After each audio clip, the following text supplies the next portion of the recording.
My name is Eleanor. I am 66 years old, and what I am about to tell you changed my life forever. The funeral of my husband, Arthur, was the quietest day of my existence. There, beside his grave, I received a text from an unknown number that chilled me to the bone. "I'm alive." "That's not me in the casket," I replied, trembling. "Who is this?" The answer left me breathless. "I can't say. They're watching. Don't trust our sons." That moment split my soul in two. My world crumbled as I looked at Julian and Leo, my own sons, standing beside the coffin with strangely calm expressions. Something wasn't right. Their tears seemed forced, their hugs as cold as ice. For 42 years, Arthur had been my partner, my refuge, my reason for living. I met him when I was 24 in the town of Harmony Creek, where we both grew up among dusty streets and modest dreams. I worked cleaning houses to support my sick mother, while Arthur repaired bicycles in a small shop inherited from his father. We were poor, but we were happy. We had something that money can't buy: true love. I remember the first time he spoke to me. It was a Tuesday morning. I was walking to the market in my faded green dress and worn-out shoes. He came out of his shop, his hands stained with grease, and smiled at me with a shyness that I fell in love with from the very first moment. "Good morning, Eleanor," he said in a soft voice. "Do you need me to take a look at your bike?" I didn't have a bicycle, but I made up an excuse just to talk to him. That conversation turned into dates under the big maple tree in Central Park, then into promises of eternal love, and finally, into a humble wedding filled with hope. The first few years were hard. We lived in a 2-bedroom house with a tin roof. When it rained, we'd place pots all over the house to catch the leaks. But we were happy. Arthur worked from sunup to sundown in his shop. I sewed clothes for the ladies in town. When Julian was born, I thought my heart would burst with happiness. He was a beautiful baby, with his father's big eyes and my smile. 2 years later, Leo arrived, just as perfect. I raised them with all the love in the world, sacrificing my own needs for theirs. Arthur was a wonderful father. He took them fishing in the creek on Sundays, taught them how to fix things with their own hands, and told them stories before they went to sleep. I fed them, clothed them, and comforted them when they cried. We were a close-knit family, or so I believed. As they grew up, things began to change. Julian, the older one, was always ambitious. From a young age, he would ask why we lived so modestly, why we didn't have a car like other families. Leo followed him in everything, as he always had. When Julian turned 18, Arthur offered him a job at the shop, but he refused it with contempt. "I don't want to get my hands dirty like you, Dad. I'm going to be someone important." Those words deeply wounded Arthur, though he never told me. I would see him at night, sitting on the porch, looking at the stars with sadness. His son had rejected not only his job, but his entire way of life. The years passed, and surprisingly, Julian managed to make his way in the business world. He got a job at a real estate firm in St. Louis. Leo followed him shortly after. They both started making money, much more than Arthur and I had ever seen. At first, I was proud. My sons had achieved what we never could, escaping poverty, having a better life. But slowly, that joy turned to sadness. The visits became less frequent, the calls shorter. When they did come to see us, they arrived in luxury cars, dressed in expensive suits, talking about investments and properties. They looked at us with a strange mixture of pity and shame. "Mom," Julian would say during one of his sporadic visits, "you should move to a better place. This house is falling apart." He was right, but that house held all our memories. It was where we had raised our children, where we had shared thousands of meals, where we had grown old together. It wasn't fancy, but it was our home. Arthur, always wise, would tell me, "Eleanor, money has changed our sons. We're not enough for them anymore." I resisted believing it. I kept justifying their absences, their brief calls, their broken promises. "They're busy building their lives," I would tell myself. "Someday they'll go back to being the loving boys we raised." But deep in my heart, I knew Arthur was right. We had lost our sons long before I lost my husband. I just didn't know yet to what extent we were strangers to them. The most drastic change came when Julian married Genevieve, a woman from the city who never hid her disdain for our simple lifestyle.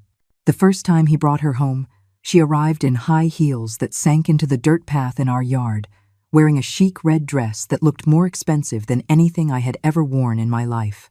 "A pleasure," she said with a forced smile, extending only the tips of her fingers to greet me.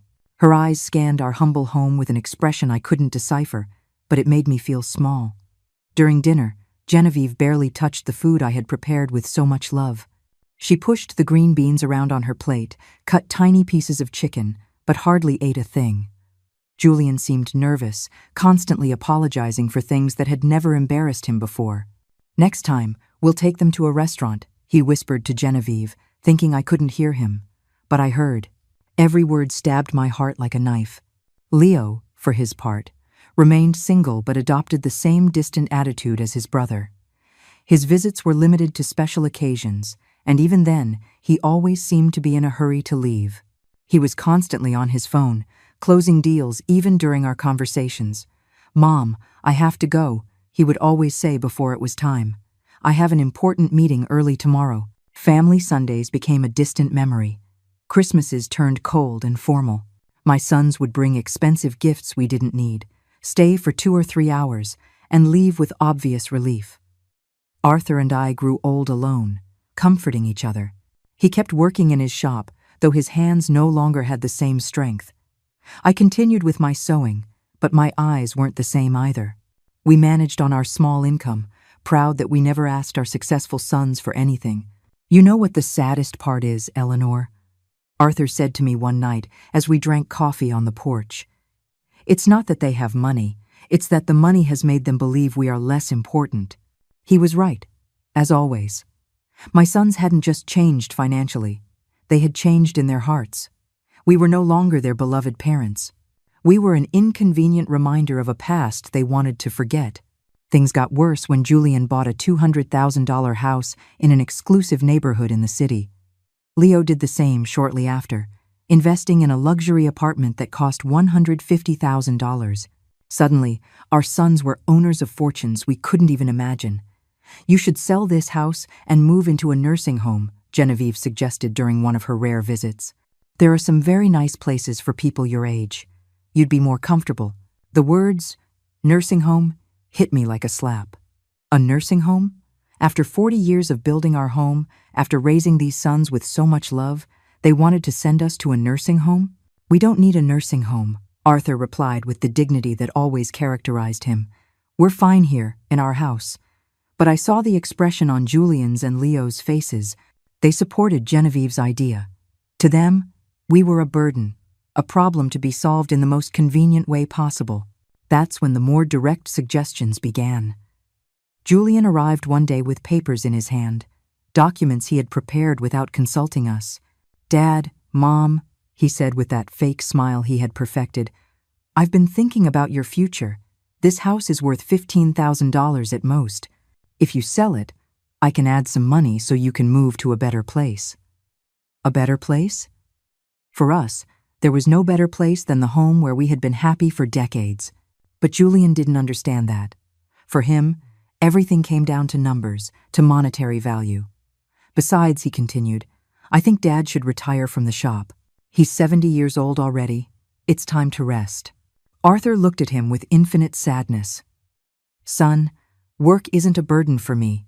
It's what keeps me alive, what gives my days meaning."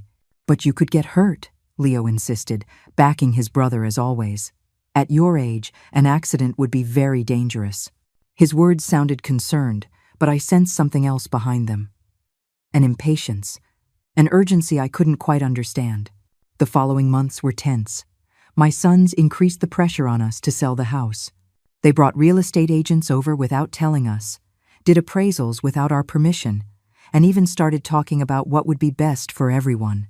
"Look," Julian told us during a particularly uncomfortable dinner, "Genevieve and I have decided to have children soon. We'll need help with the expenses. If you sell the house and move somewhere smaller, that money could be an early inheritance." An early inheritance? Was he asking for our inheritance while we were still alive? The audacity of the request left me speechless. Arthur remained calm, but I saw his jaw tighten. "Son, when your mother and I pass away, everything we have will be for you. But as long as we're alive, our decisions are our own. Don't be stubborn, Leo chimed in with a harshness I'd never heard from him before. You're old. You can't keep living in the past. That night, after they left, Arthur and I stayed up talking until dawn. For the first time in our marriage, we discussed the possibility that our sons were not the people we thought we had raised. Something is wrong, Eleanor, my husband told me, with a worry I had never seen in his eyes before. This isn't just ambition or impatience. There's something darker behind all this pressure. I didn't know how deeply accurate his words were. I didn't imagine that my own sons were planning something that would change our lives forever. I didn't know that the tragedy to come would not be an accident of fate, but a carefully orchestrated conspiracy by the two people I trusted most in the world. The last normal conversation I had with Julian was 3 weeks before Arthur's death. He came alone, without Genevieve, with a more serious expression than usual. "Mom," he said, sitting at the kitchen table where he had eaten breakfast so many times as a child, "I want you to know that, no matter what happens, Leo and I will always take care of you."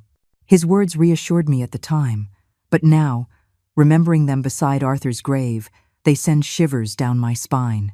Why did he say no matter what happens? What did he know that I didn't? The accident that changed everything happened on a Tuesday morning.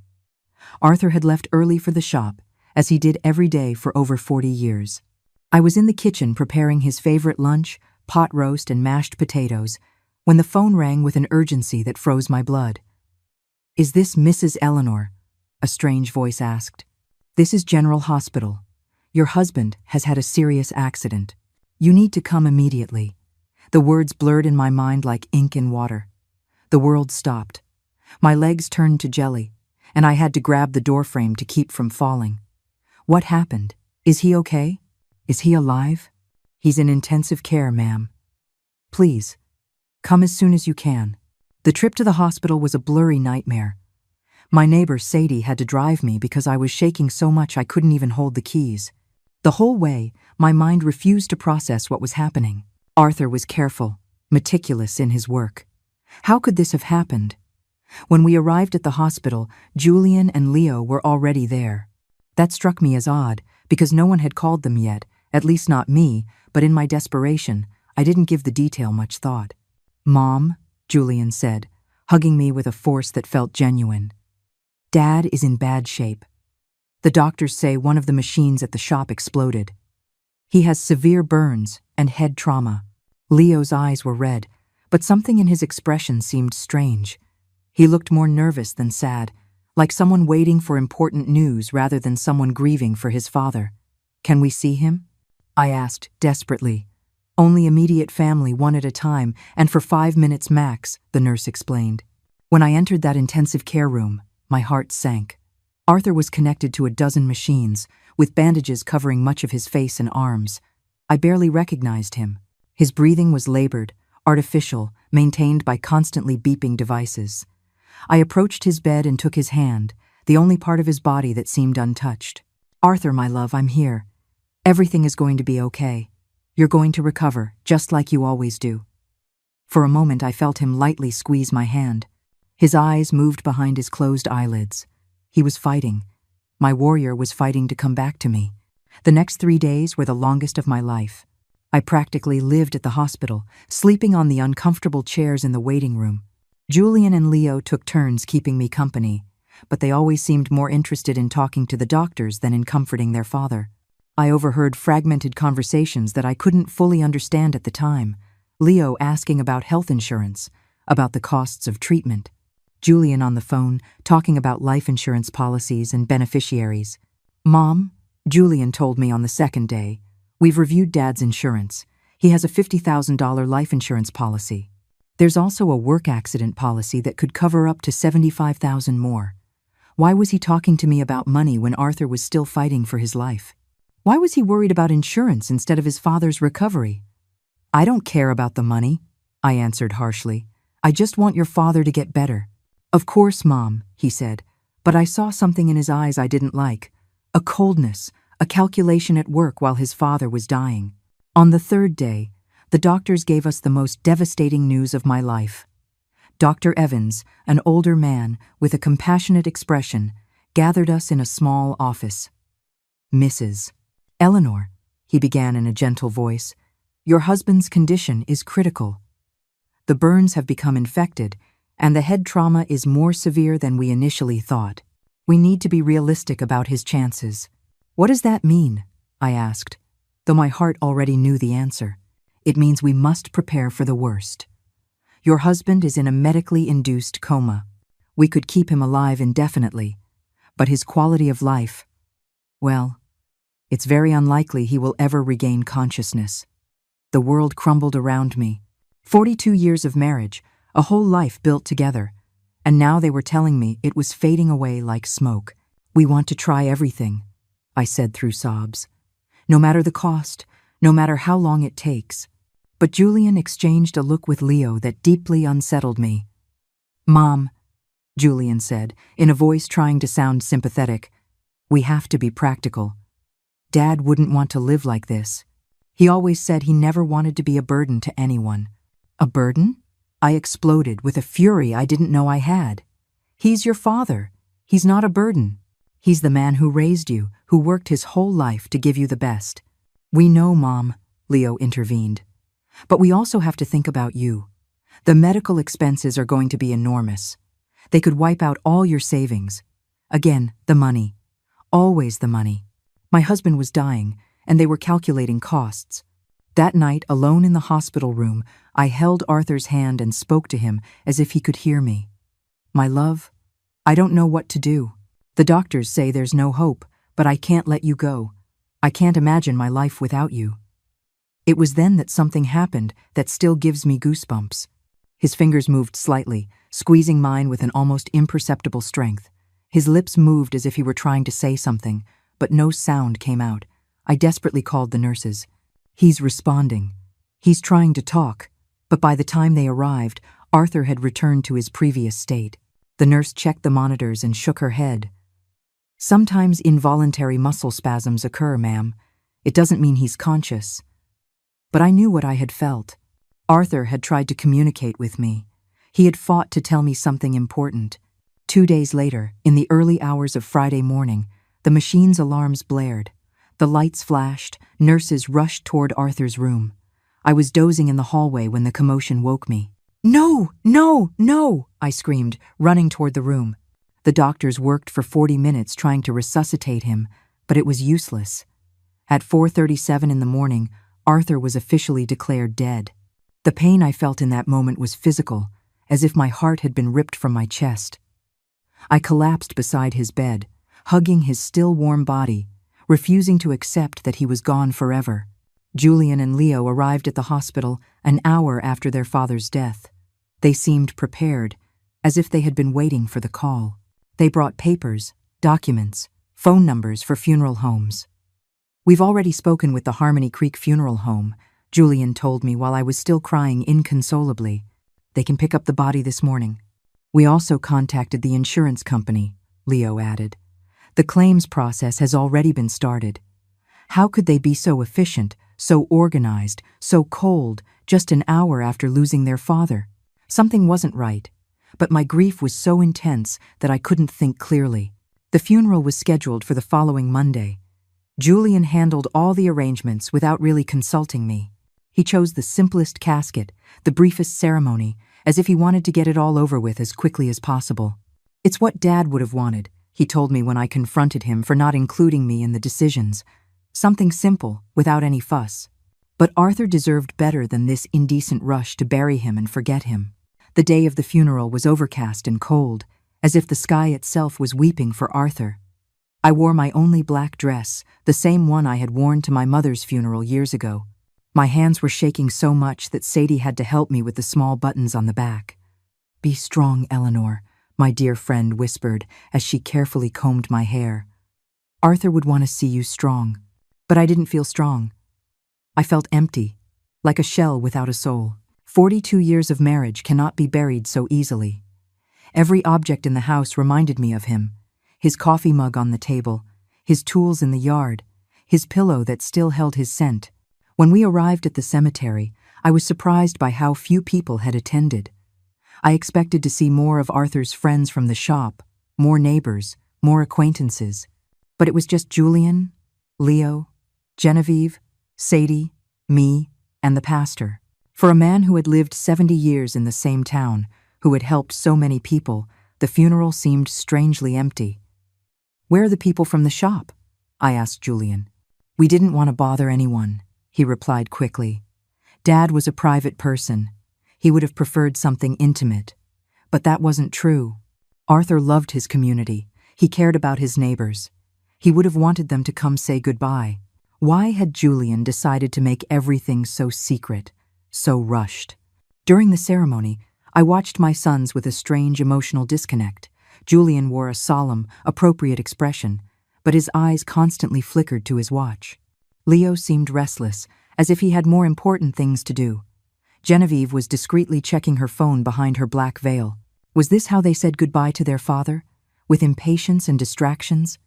The pastor spoke of eternal life, of well-deserved rest, of reuniting with God. His words felt hollow in my shattered heart. I didn't want Arthur to rest in peace. I wanted him to come home with me, to continue growing old together, to keep drinking coffee on the porch every evening. When it was time to throw dirt on the casket, my legs refused to hold me up. Sadie had to support me as I sobbed uncontrollably. The sound of the dirt hitting the wood was final, definitive, hopeless. It was at that exact moment, standing by my husband's grave, that my phone vibrated, a text message from an unknown number. "I'm alive. That's not me in the casket." My heart stopped. The letters danced before my eyes as if they were a hallucination. Was I losing my mind from grief? With trembling hands, I replied, "Who is this?" The answer came immediately. "I can't say. They're watching. Don't trust our sons." The phone fell from my hands as if it were on fire. Sadie bent down to pick it up, but I stopped her abruptly. I couldn't let anyone else see those messages. Not until I understood what was happening. "Are you okay, Mom?" Julian asked, approaching with a concerned expression. I looked at him intently, trying to find some clue in his face. His eyes seemed sincere, but now every gesture, every word, every expression felt suspicious. "I'm fine," I lied, putting the phone back in my purse. I need to go home." During the ride back, I couldn't get those messages out of my mind. Was it possible someone was playing a cruel joke at the worst moment of my life? Or was there really a possibility that Arthur was alive? But if he was alive, who had we just buried? And if he wasn't alive, who knew enough details about our lives to write something so specific about our sons? That night, alone in my house that now felt like a mausoleum, I reviewed every detail of the past few days. Arthur's accident had been strange from the beginning. According to Julian, a machine had exploded at the shop, but Arthur knew every screw, every wire in that place. He was meticulous about maintenance, obsessive about safety. Besides, how had my sons gotten to the hospital so quickly if no one had notified them? The hospital had called me first. I was the emergency contact. How did they know about the accident before me? And then there was the issue of money. From day one, Julian and Leo had talked about insurance, policies, beneficiaries, as if they had been waiting for this moment, preparing for it.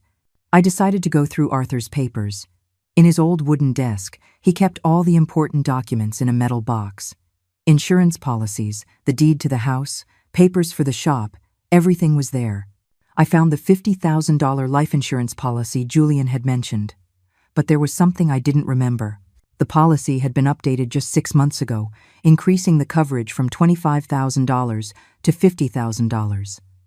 Why had Arthur increased his life insurance? He had never mentioned this change to me. And more importantly, who had suggested he do it? I kept looking and found something even more disturbing. A workplace accident insurance policy I knew nothing about, taken out just 2 months before his death. $75,000 in case of death by accident at work. $125,000 in total. A fortune for a family like ours, but also a fortune tempting enough for someone without scruples.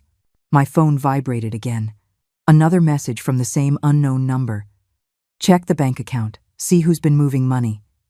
This time, I didn't hesitate. This person, whoever they were, knew too much to be a prankster. They knew about the insurance. They knew about my sons. They knew details that only someone very close to us could know. The next day, I went to the bank where Arthur and I had our account for 30 years. Mrs. Davis, the manager who had known us forever, greeted me with sincere condolences. "Eleanor, I'm so sorry about Arthur. He was a good man." "Thank you, Mrs. Davis. I'm here to review our accounts. I need to understand our financial situation." She showed me the statements for the last 6 months. What I saw left me frozen. Over the last 3 months, significant withdrawals had been made from our savings account. $5,000 in January, $3,000 in February, $4,000 in March. Money that I had no idea had been moved. "Who authorized these withdrawals?" I asked with a trembling voice. "Your husband came in person," Mrs. Davis explained. "He said he needed the money for repairs at the shop, but I handled the household finances. I knew exactly how much money we had and how much we spent. Arthur had never mentioned costly repairs at the shop, and we had definitely never discussed withdrawing $12,000 from our savings. "Do you have the signatures for these withdrawals?" I asked. She showed me the slips. It certainly looked like Arthur's signature, but something about the handwriting seemed off, too shaky, too uncertain for his usually firm, clear hand. "Mrs. Davis," I asked, my heart pounding. "Did he come alone to make these withdrawals, or was someone with him?" She thought for a moment. "Now that you mention it, I think once or twice he came with one of your sons. Julian, I believe. He said he was helping with the paperwork because Arthur had trouble reading the documents without his glasses." Julian. My son had been involved in money withdrawals I knew nothing about, using his father's tired eyes as an excuse. But Arthur saw perfectly fine with his glasses, which he never took off during the day. That afternoon, as I looked over the bank slips again and again, I received another message. The insurance was their idea. They convinced Arthur he needed more protection for you. It was a trap. I could no longer deny the evidence piling up in front of me. The mysteriously increased insurance policies, the unauthorized money withdrawals, Julian's presence in transactions I was unaware of, his suspicious efficiency in organizing the funeral, his coldness during his father's final moments. But the question that terrified me was, if they had really planned Arthur's death, how had they done it? And who was the person sending me these messages? How did they know so much about what had happened? The following days turned into a nightmare of doubt and suspicion. Every smile from Julian, every hug from Leo, every word of condolence felt like a mask hiding something sinister. But I needed more proof before I could accept a truth as horrifying as the one forming in my mind. My phone kept receiving messages from the mysterious number. "Go to Arthur's shop. Look in his desk. There are things you didn't see." I decided to go to the shop for the first time since the accident. Julian had said a machine exploded, but when I got there, I found something completely different from what I expected. The shop was strangely clean. Too clean to have been the scene of an explosion. There were no scorch marks on the walls, no debris, no signs of the destruction that such a serious accident should have caused. "Where's the machine that exploded?" I wondered aloud. I searched the entire shop and found all the machines in their places, working perfectly. The welder, the compressor, the power, saw all of them were intact. So what had been the cause of the accident? In Arthur's desk, I found something that made my blood run cold. A note in his handwriting, dated 3 days before his death. "Julian insists I need more insurance. He says it's for Eleanor, but something doesn't feel right. I don't trust his intentions." Below that note, there was another. "Leo brought me some papers to sign. He says they're to modernize the shop, but I don't understand what it's about. Why such a rush?" My husband had been suspicious. He had sensed that something wasn't right with our son's behavior, but he had died before he could tell me. I kept searching and found a sealed envelope with my name on it. I opened it with trembling hands. It was a letter from Arthur. "My dearest Eleanor, if you are reading this, it means something has happened to me. In recent months, I've noticed strange changes in Julian and Leo. They are too interested in our money, in the insurance, in us selling the house. Genevieve is putting a lot of pressure on them. Yesterday, Julian told me I should be more concerned about my safety, because at my age, any accident could be fatal. I don't know why, but those words sounded like a threat. I love you, Eleanor. If something happens to me, don't blindly trust anyone, not even our sons." The letter fell from my hands. Arthur had foreseen his own death. He had seen the signs that I, blinded by motherly love, had ignored. That evening, Julian came to visit. He arrived with a bottle of wine and a smile that now seemed completely fake. "Mom, I've been thinking about your future," he said, pouring himself a glass without asking if I wanted one. "The insurance money is already being processed. It will be $125,000. "How do you know the exact amount?" I asked, feigning innocence. "Well, I helped Dad with the insurance paperwork. He wanted to make sure you had enough money to live comfortably." A lie. Arthur had never wanted to increase the insurance. According to his own note, he had been pressured by Julian. "And what do you think I should do with that money?" I asked, carefully watching his reaction. His eyes lit up with a glint that gave me chills. "You could buy a smaller, more comfortable house. Or better yet, move into a good nursing home where you'll have company and medical care. Leo and I could manage your money to make it grow. Manage my money. We just want to take care of you, Mom. At your age, it's easy to get scammed or make bad financial decisions. We know about investments, about business. We could triple that amount in a few years. Triple my money, or make it disappear into their own pockets. Let me think about it," I told him. That night, I received another message. "Tomorrow, go to the police station. Ask for the report on Arthur's accident. There are contradictions you need to know about." The next day, I went to the local police station. Sergeant Miller, who had known Arthur for years, greeted me kindly. "The report on my husband's accident?" I asked with a confused expression. "Which accident, Mrs. Eleanor?" "The one at his shop." When the machine exploded, the sergeant checked his files and shook his head. "We have no report of an explosion at Arthur's shop here.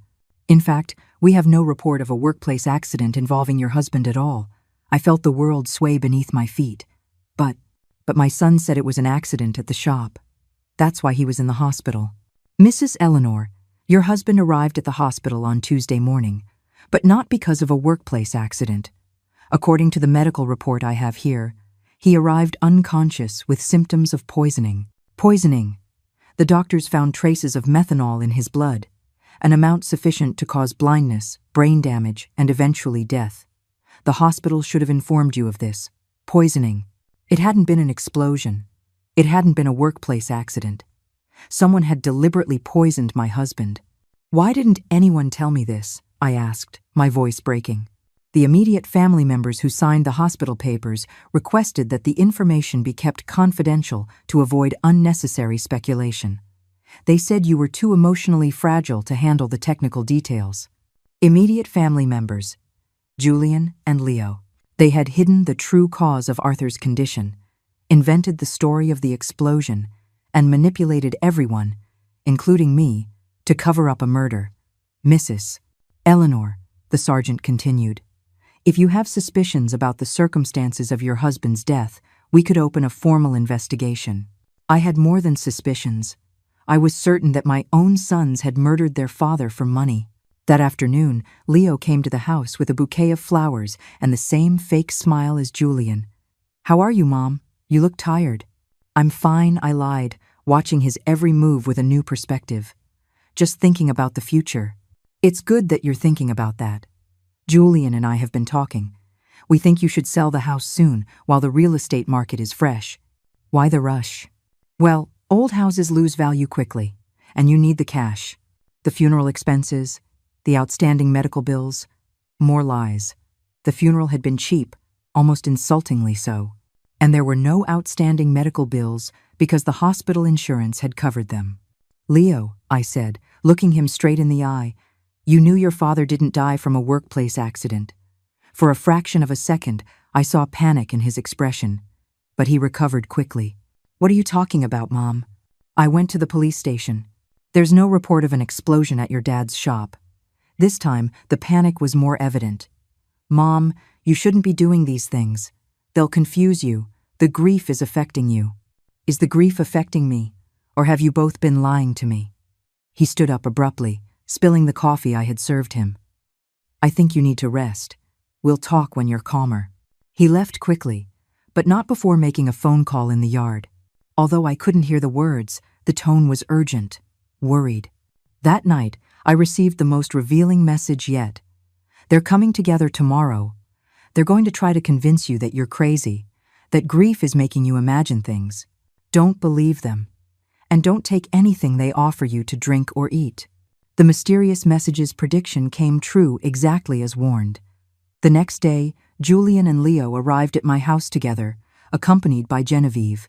They wore expressions of exaggerated concern and carried a bag of pastries from the downtown bakery. "Mom, we're very worried about you," Julian began in a syrupy voice.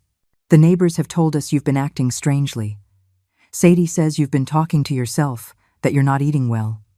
Sadie had never said that. It was another lie in their growing collection. "Genevieve brought your favorite pastries," Leo added, pointing to the bag. "And we made special coffee, from that brand you like so much." I remembered the words from the message. "Don't take anything they offer you to drink or eat." Was it possible they planned to poison me too, as they had done with Arthur? "Thank you, but I've already had breakfast," I told them, keeping my distance. "But Mom," Genevieve insisted with a smile that didn't reach her eyes, "you need to eat well. You've lost so much weight since Arthur's passing." "I'm fine," I repeated firmly. Julian exchanged a significant look with Leo. It was the same look they had shared at the hospital when the doctor gave us Arthur's prognosis.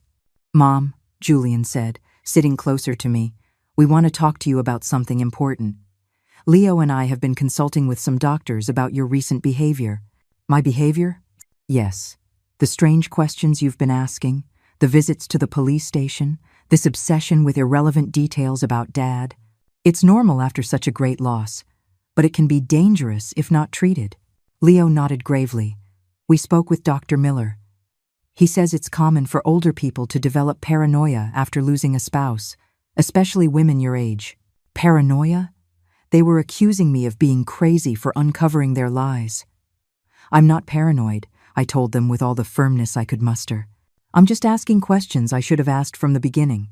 "Like what questions?" Julian challenged me.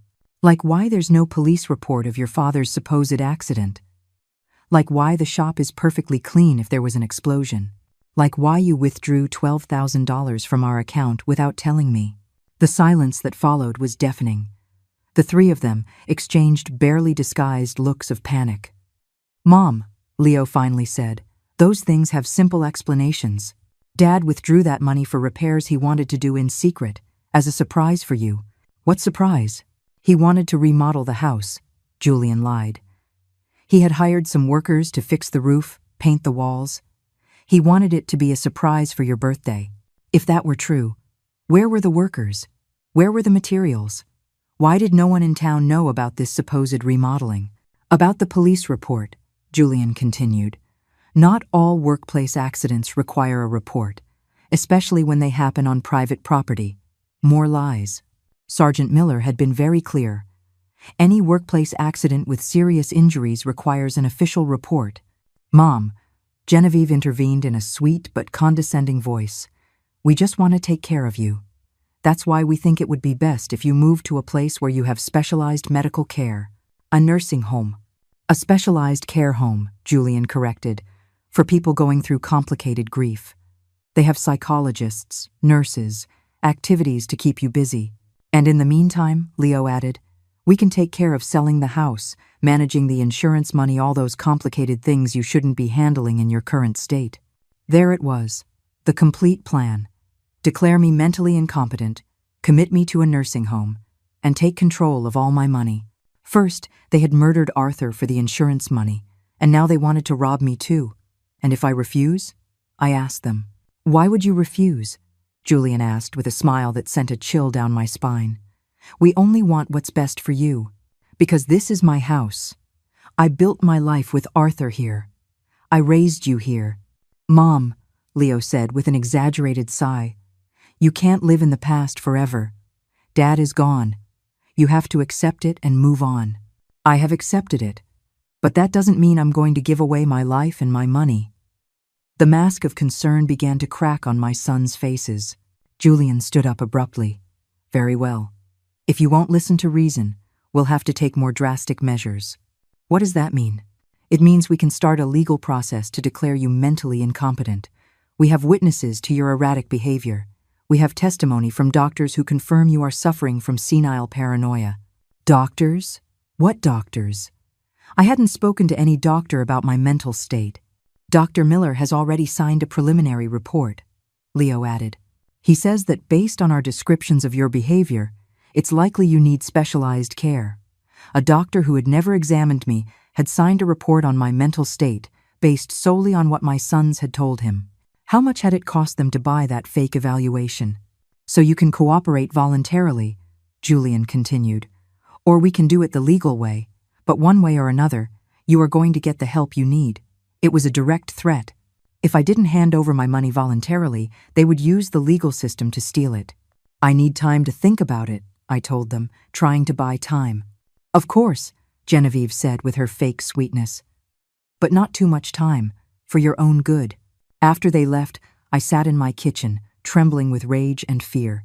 My own sons, my own flesh and blood, had not only murdered their father, but were now planning to steal everything I had left. That night, the phone vibrated with a message longer than the previous ones. Eleanor, my name is Vincent Hayes. I'm a private investigator. Arthur hired me 3 weeks before he died because he was suspicious of Julian and Leo. They poisoned him with methanol mixed into his breakfast coffee. I have recorded proof of their conversations, planning everything. Tomorrow at 3 o'clock in the afternoon. Go to the Hope Cafe. Sit at the table in the back. I'll be there. Finally, I would know who had been sending me those messages, and more importantly, I would have the evidence I needed to get justice for my husband's death. But I also knew I didn't have much time. Julian and Leo had shown their hand. If I didn't act fast, I would end up locked in a nursing home while they spent the money that had cost Arthur his life. The war had begun. And even though I was a 66-year-old woman against 2 ruthless men, I had something they didn't, the truth. And the truth, sooner or later, always finds a way to come to light. That night, for the first time since Arthur's death, I smiled, because I knew my husband had not died in vain.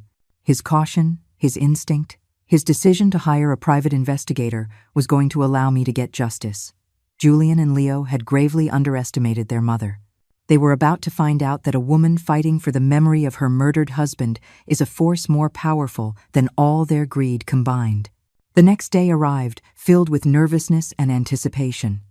I dressed carefully, choosing my most serious purple dress, the one I wore for important occasions. If I was going to meet the man who could give me the answers I needed, I wanted to be ready for any revelation. At 2:30 in the afternoon, I walked to the Hope Cafe with determined but cautious steps. Every shadow seemed suspicious. Every person on the street could be a spy sent by my sons. The paranoia they accused me of having was starting to feel justified. The cafe was moderately full. I went straight to the back table, as instructed. I ordered a chamomile tea and waited, my hands trembling slightly on the worn wooden table. At exactly 3 o'clock, a man in his 50s approached my table. He was tall, with graying hair, intelligent eyes, and a serious but kind expression. He carried a brown folder under his arm. "Mrs. Eleanor?" he asked in a low voice. I nodded, not yet trusting my own voice. "I'm Vincent Hayes. I'm very sorry for your loss. Arthur was a good man." He sat across from me and placed the folder on the table. "Before I show you what I have, I need you to know that what you are about to hear and see will be very painful. Are you prepared?" "I've been preparing since I received your first message," I replied with a firmness I didn't know I possessed. Vincent opened the folder and took out a small recorder. "Arthur came to see me a month ago. He was worried about his son's behavior. He hired me to investigate them discreetly." He pressed the play button. Arthur's voice, so familiar and beloved, filled the small space between us.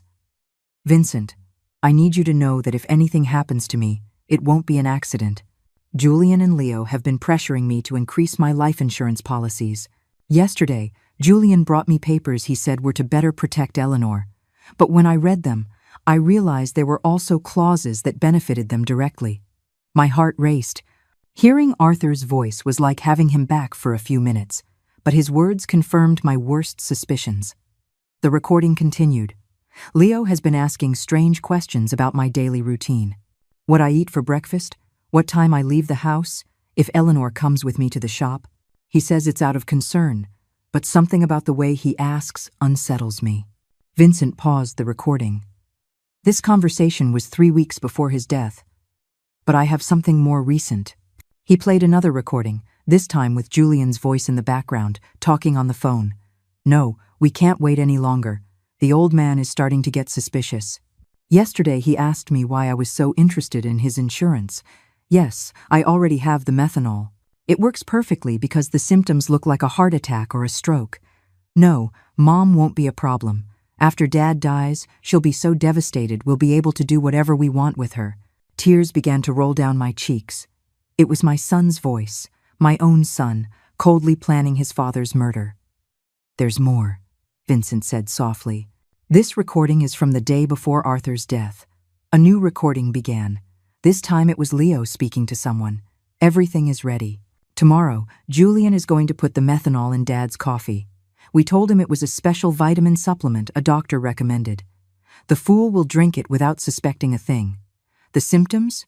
It'll start with dizziness and confusion, then vision loss, seizures, a coma. The doctors will think it's a stroke or a heart attack. By the time they realize it's poisoning, it'll be too late. My world completely fell apart. Not only had they planned Arthur's murder, but they had executed it with a coldness that terrified me. How was it possible that my sons, the babies I had nursed, the children I had comforted during their nightmares, were capable of something so monstrous? How did you get these recordings? I asked between sobs. Arthur had asked me to place listening devices in his house, Vincent explained. He was scared, but he didn't know exactly of what. We placed them on the house, phone, and in a few other strategic locations. He took out a series of photographs from the folder. I also have this. Julian buying methanol at a hardware store 50 miles from town. He paid in cash and used a fake name, but I have him on video. The photos clearly showed Julian leaving a hardware store with a small bottle in his hands. The date on the photos was 5 days before Arthur's death. And this, Vincent continued, showing me more documents, are Julian's and Leo's financial movements over the last 6 months. They've been spending far more money than their incomes justify. Julian owes $70,000 to a loan shark in the city. Leo has gambling debts of $40,000. They were desperate. Everything began to make sense. It wasn't just greed that had motivated Arthur's murder. It was financial desperation. My sons were ruined and saw their father as an easy source of quick cash. Why didn't you go to the police immediately after Arthur's death? I asked him. Because Julian and Leo are very smart. They bribed the doctor who treated Arthur at the hospital to change the official diagnosis. Instead of poisoning, the death certificate says cardiac failure due to complications from a workplace accident. Without that medical evidence, my recordings might not be enough for a conviction.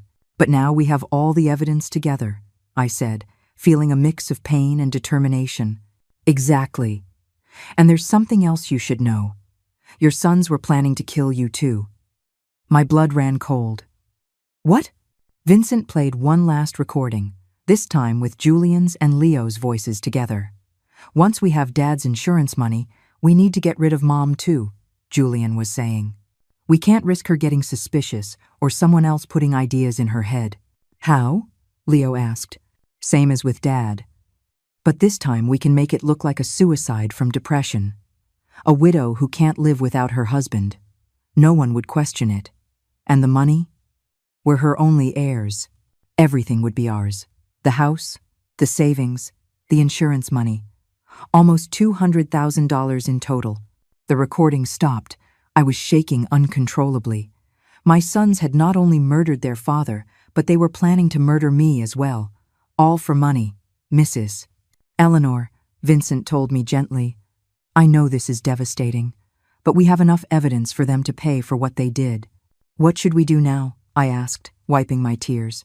First, we need to go to the police with all this evidence. Sergeant Miller is an honest man. He's not involved in any corruption. Second, we need to act fast. Your sons are planning to have you declared mentally incompetent tomorrow.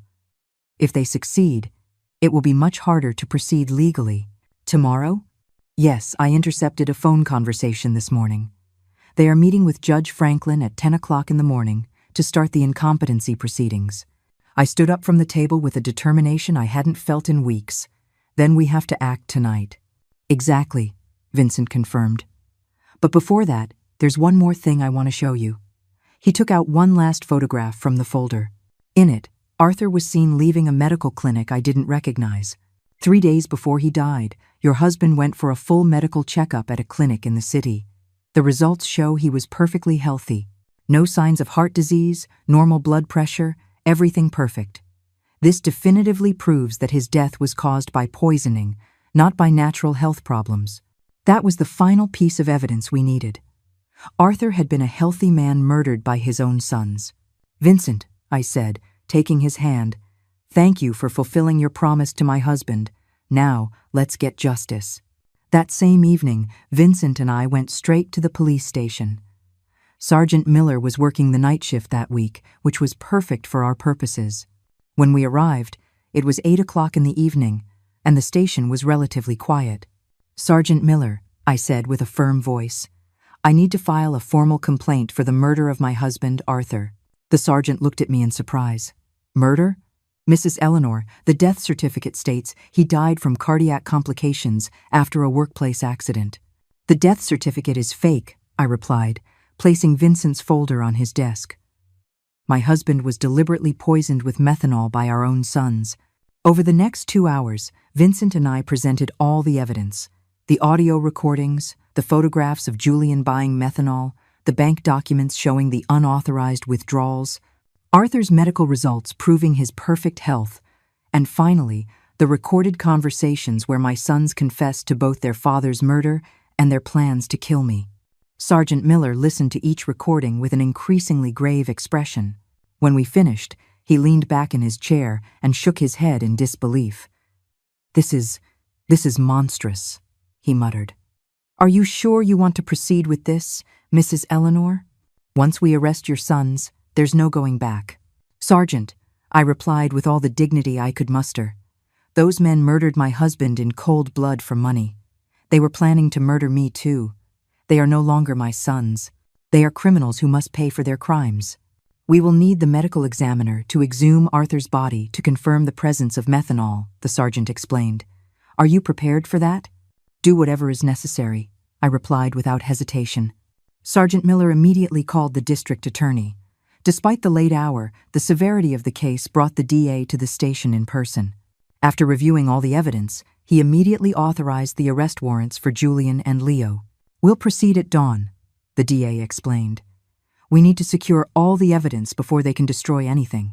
Vincent walked me home that night. Are you sure you'll be okay alone? He asked with concern. I'll be fine, I replied. After everything I've discovered, I'm no longer afraid. I have justice on my side. I couldn't sleep that night. I sat in the kitchen, looking at the photographs of Arthur we had on the walls. For the first time since his death, I didn't feel only pain. I felt a strange mix of sadness and satisfaction, knowing that soon there would be justice for his murder. At 6 in the morning, my phone rang. It was Julian. Mom, I need you to come to Leo's house immediately. Something terrible has happened. What happened? I asked, feigning concern. It's better if I explain in person. Please, come quickly. I knew it was a trap. After hearing the recordings the night before, I knew they were planning to accelerate their plans to get rid of me. But I also knew the police were already on their way to arrest them. I'm on my way, I lied. Instead of going to Leo's house, I stayed in my kitchen, waiting. At 7:30 in the morning, I saw from my window several police cars heading in different directions toward my sons' houses. My phone rang repeatedly over the next hour. First Julian, then Leo, both with increasingly desperate voices asking where I was, but I didn't answer any calls. At 9 in the morning, Sergeant Miller knocked on my door. Mrs. Eleanor, we have arrested Julian and Leo. They are in police custody, charged with first-degree murder and conspiracy to commit murder. I felt my legs tremble, but this time it wasn't from fear. It was from relief. How did they react? I asked. Julian denied everything at first, but when we played the recordings for him, he broke down. Leo tried to flee through the back window of his house. We had to chase him for 6 blocks. That afternoon, Genevieve came to see me. She arrived crying, pleading, a completely different woman from the cold, calculating person I had known. "Miss Eleanor, please, you have to drop the charges against Julian. He's not a bad person, he was just desperate because of the debts. I pressured him so much to find money. This is my fault too." I looked at her without a shred of compassion. "Genevieve, your husband poisoned my husband. He was planning to murder me too. There is no explanation or justification for that." "But we're family," she cried desperately. "Think about what this will do to the family." "The family died the day they decided to kill Arthur for money," I replied coldly. "Now please leave my house." 3 days later, the exhumation of Arthur's body was carried out. The lab results confirmed exactly what Vincent had discovered: lethal levels of methanol in his system, enough to cause all the symptoms he had experienced before his death. The case became the talk of the town. No one could believe that 2 sons had murdered their own father for money. The local newspapers called it the cruelest crime of the decade. In the following weeks, more details came to light during the investigations. Julian did indeed owe $70,000 to illegal loan sharks who had started threatening him with violence. Leo had lost $45,000 in underground casinos and was also facing threats. They had seen Arthur's life insurance money as their only salvation, but their greed had led them to increase the policies so dramatically that they aroused their own father's suspicions. We also discovered that the doctor who had falsified the death certificate had received $5,000 in cash from Julian. He too was arrested for obstructing justice and falsifying official documents. Vincent explained all the details of the plan Arthur had made with him. "Your husband was smarter than his sons thought. He knew something bad was coming, but he didn't know exactly what. He hired me not just to investigate Julian and Leo, but also to protect you if anything happened to him." "He knew they were going to kill him?" I asked. "Not exactly, but he suspected their lives were in danger. That's why we installed the recording devices, why we documented everything. He wanted to make sure that if anything happened to him, the truth would come out. My Arthur, even in his final days, had been protecting me. He had anticipated our son's betrayal and had taken steps to ensure that justice would prevail. The trial was scheduled to begin in 2 months. Both Julian and Leo faced charges of first-degree murder, which in our state carried a sentence of 25 years to life in prison. The day of the trial arrived after 2 months of intense legal preparation. The courtroom was packed. Journalists from several regional newspapers had come to cover what was already known as the case of the murderous sons. The whole town was their neighbors, Arthur's former co-workers, even people I barely knew but who wanted to witness this historic moment of justice. I dressed in my best black dress, the same one I had worn at our wedding so many years ago, but which now represented mourning and dignity. Vincent accompanied me, sitting by my side throughout the entire process. His presence gave me the strength to face what would be the most difficult day of my life.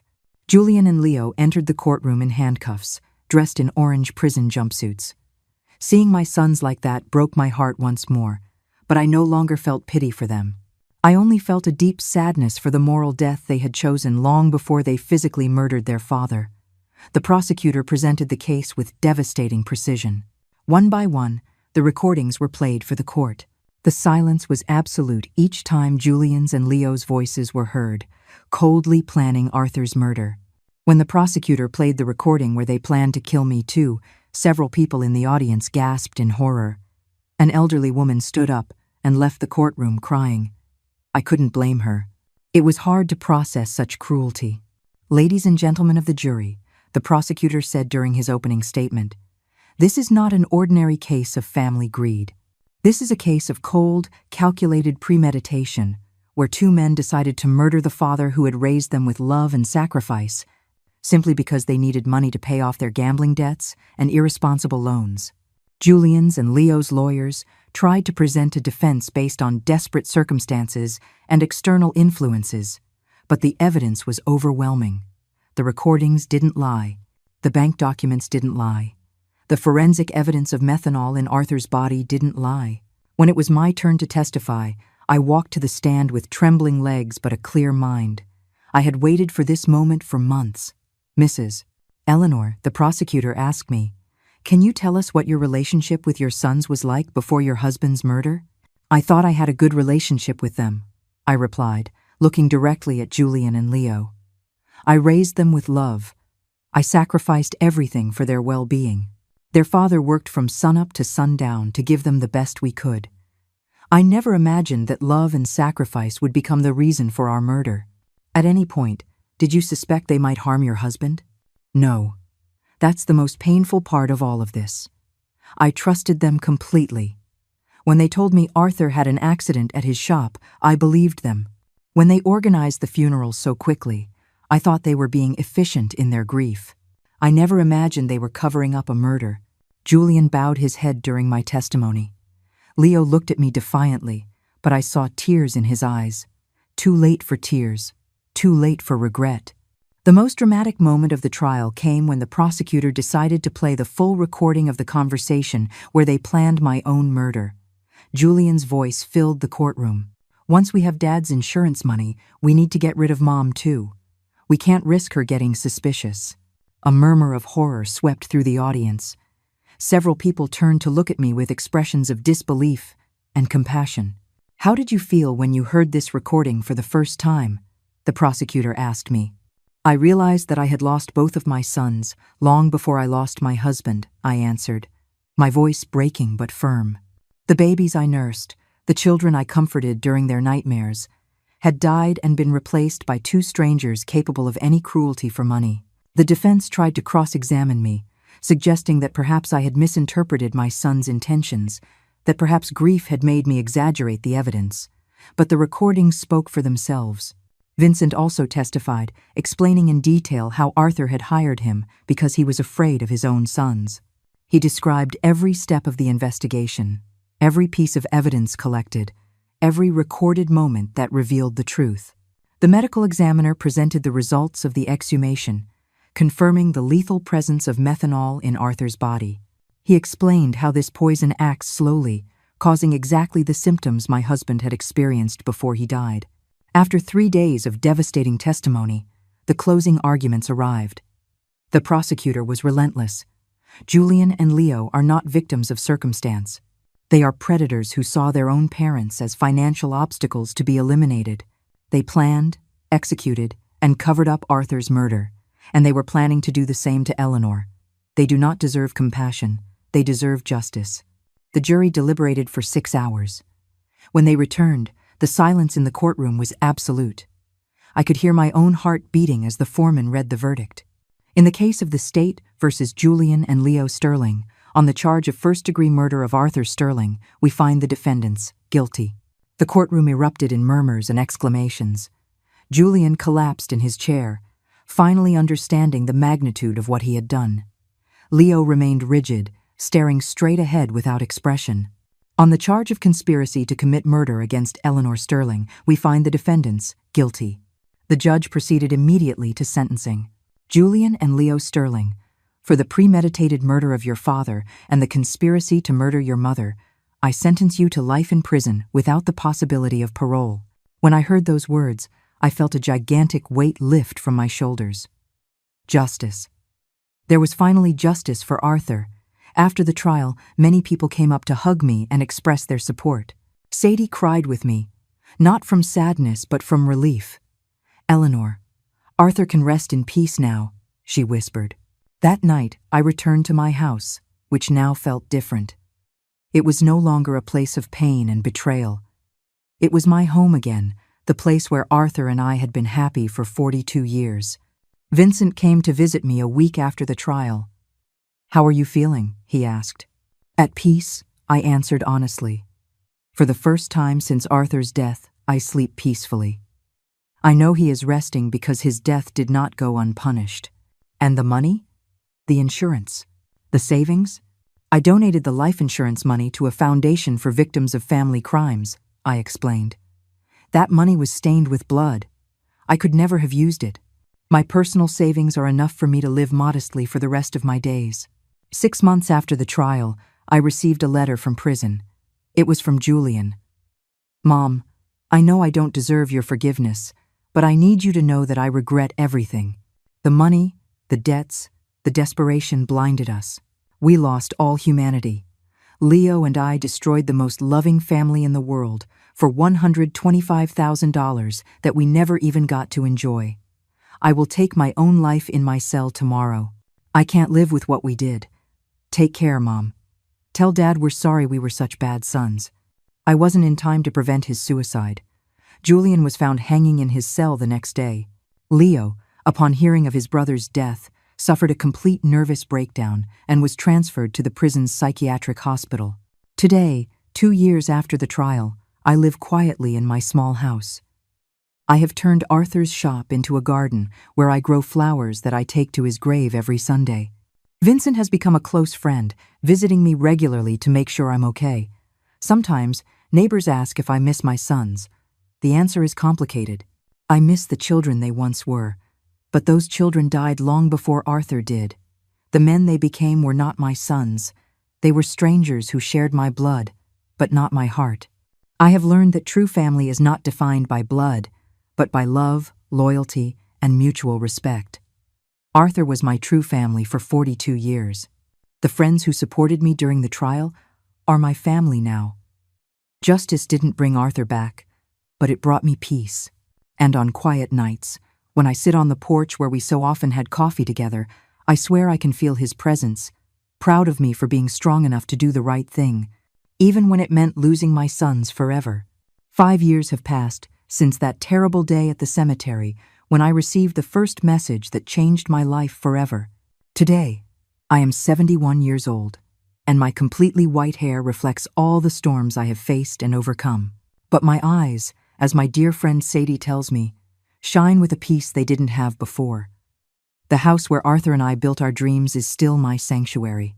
I've made some improvements with the money I had saved, painted the walls a soft yellow, Arthur's favorite color, and turned his old workshop into the most beautiful garden in the neighborhood.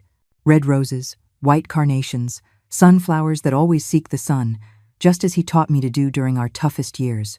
Vincent Hayes became more than the investigator who helped me get justice. He became my chosen family. He visits me every Wednesday afternoon, and we drink coffee on the porch while he tells me stories about his other cases.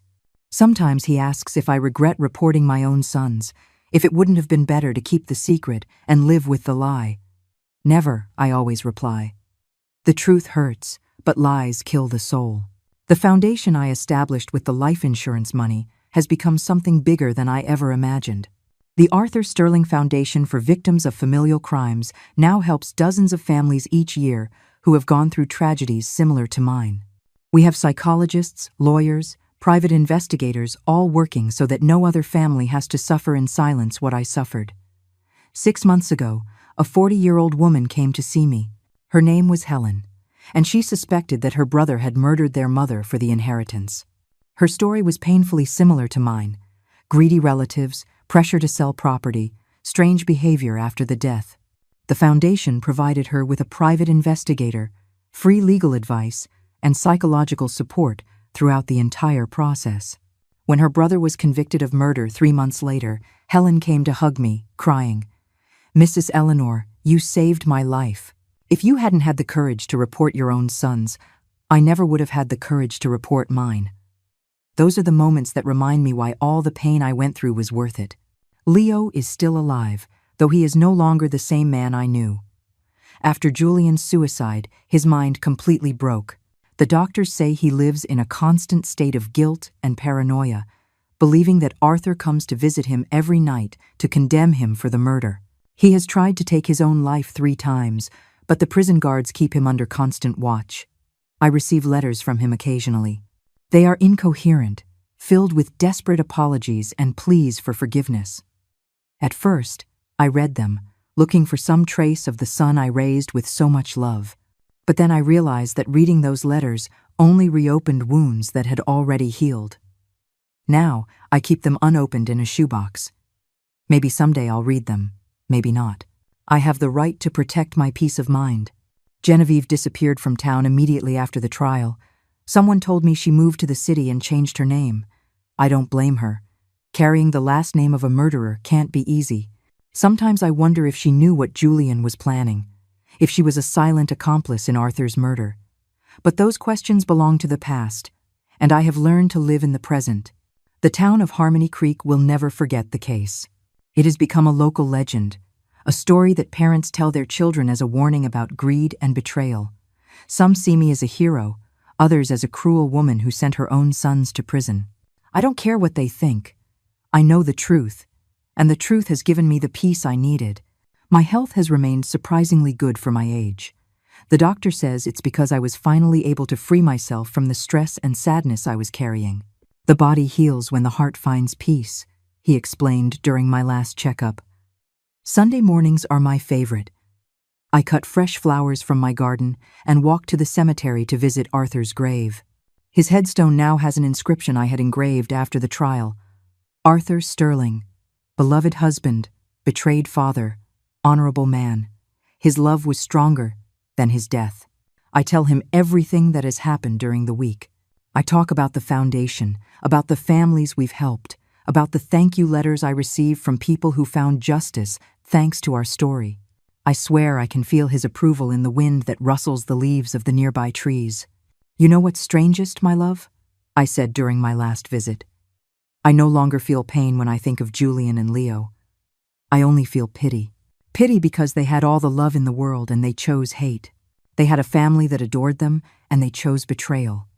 They had the chance to be honorable men like you, and they chose to be murderers. Last week, a reporter from the city came to interview me for a documentary on family crimes. She asked if there was anything I would like to say to other people who might be going through similar situations. Family is not an excuse for crime, I replied. Love is not blind. Love with boundaries is true love. If someone who claims to love you is capable of harming you for money or convenience, that person does not truly love you. And it is never, ever too late to seek justice, no matter who the culprit island. This year, on the 5th anniversary of Arthur's death, I organized a special ceremony in his memory. More than 200 people came, neighbors, members of the foundation, families we have helped, local officials. It was beautiful to see how his death, which began as a tragedy, had become a force for good in so many lives. Vincent gave a moving speech. Arthur Sterling died because of his son's greed, but his legacy lives on in every family that finds justice thanks to his wife's courage. Evil tried to destroy their story, but good turned it into hope for others. At night, before I go to sleep, I sometimes take out the old photographs of when Julian and Leo were children. I see them playing in the yard, hugging their father, laughing with me on past Christmases. I allow myself to cry for those innocent children who once existed, before greed corrupted them completely. But I no longer cry for the men they became. Those men chose their destiny. My story ended up being bigger than my personal tragedy. It has become a symbol that justice is possible, even when it comes from the most unexpected sources. A 66-year-old widow proved that truth is more powerful than lies, that true love is stronger than betrayal, and that it is never too late to do the right thing. Tomorrow is Wednesday, and Vincent will come for coffee, as always. I'll make him his favorite cake and tell him about the thank you letters that arrived this week. Afterwards, we'll work together in the garden, planting new flowers for the spring. Life goes on, simpler but more authentic than before. I have learned that true family isn't about shared blood, but shared values, mutual respect, love that never turns to harm. Arthur, wherever you are, I hope you know that I kept the promise I made to you beside your grave that terrible day. I found the truth. I sought justice, and I turned our pain into hope for others. Your death was not in vain, my love. It will never be in vain.